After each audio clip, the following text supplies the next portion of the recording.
BDO is one of the biggest financial consultancy company.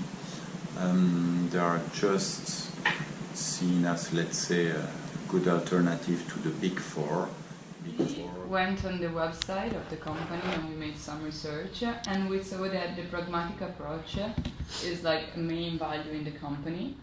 And how do you apply pragmatic approach in marketing? That's a very good question, because there are also very pragmatic answers. The idea there is really to adapt the communication really to our customers.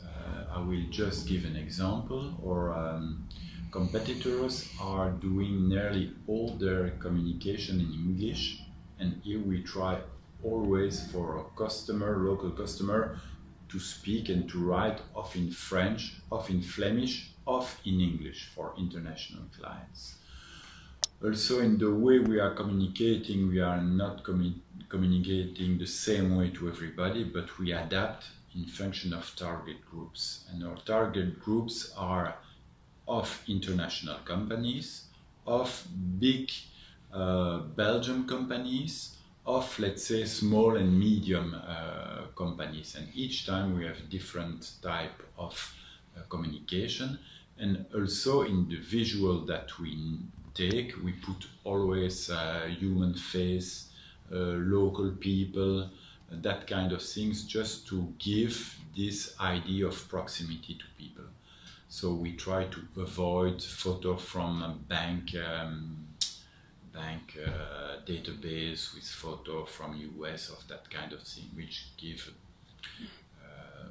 not really an idea of proximity. So really we adapt, yeah.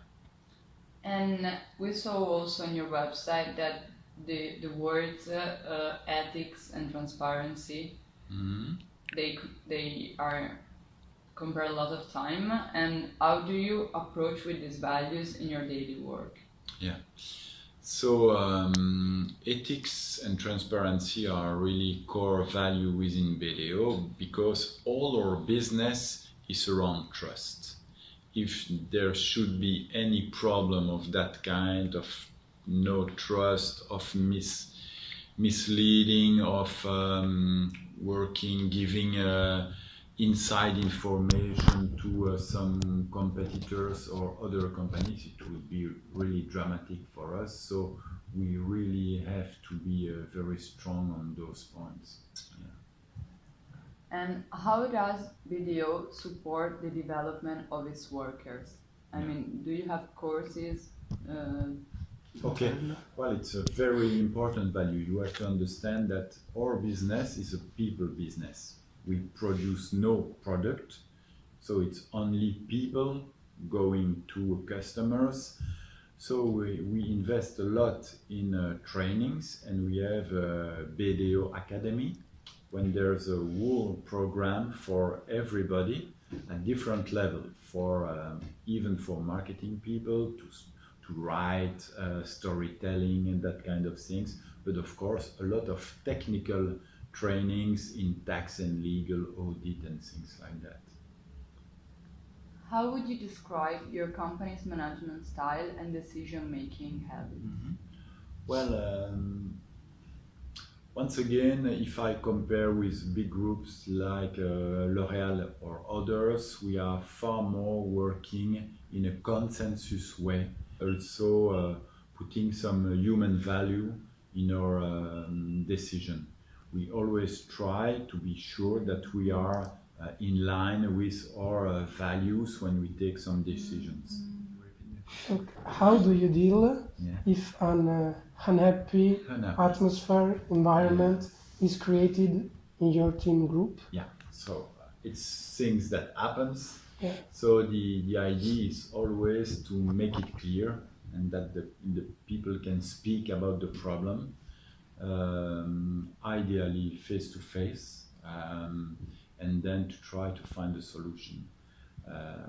Sometimes, but it's also a big responsibility of the management to avoid working in triangle, meaning someone's coming to me, then I go to the other person, but mainly to ask people, if you have a problem with someone, you need to dare to go to these people and speak loudly about what's the problem, what's your expectation, and then if it's impossible to find a solution, I can help.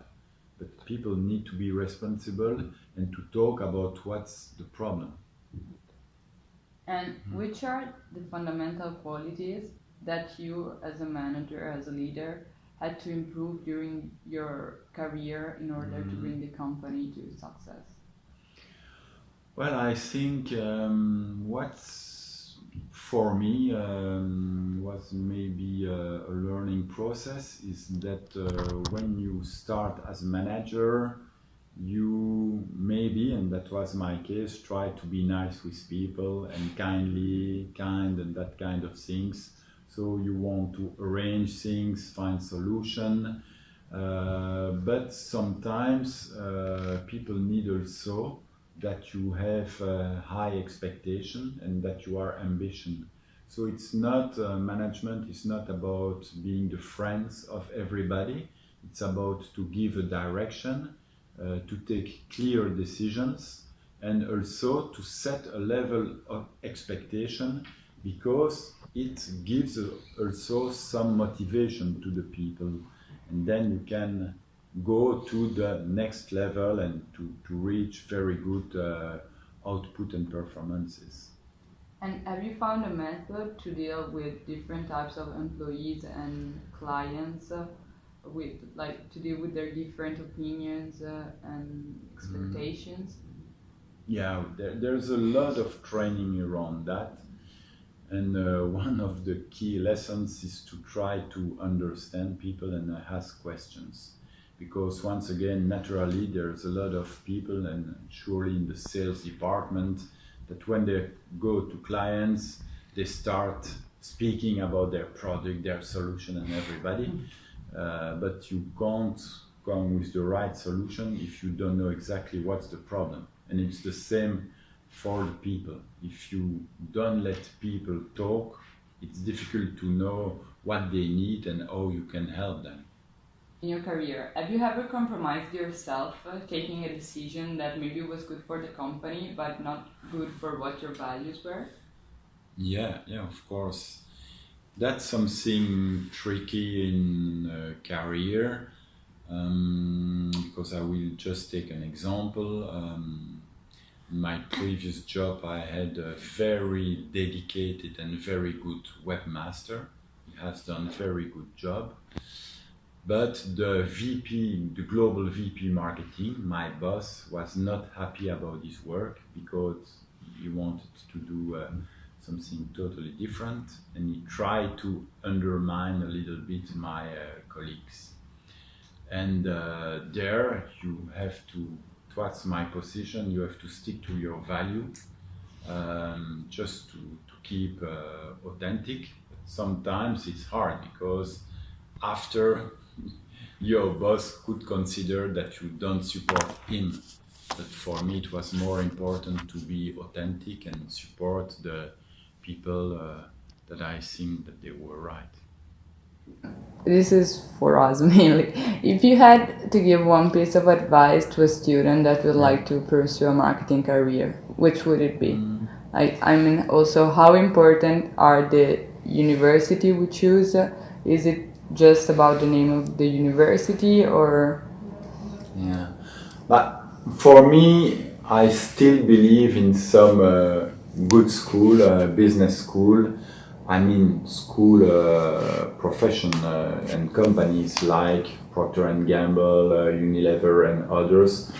I should give as advice that to do everything to try to enter one of those companies, because they have the full possibilities when you want to learn about marketing.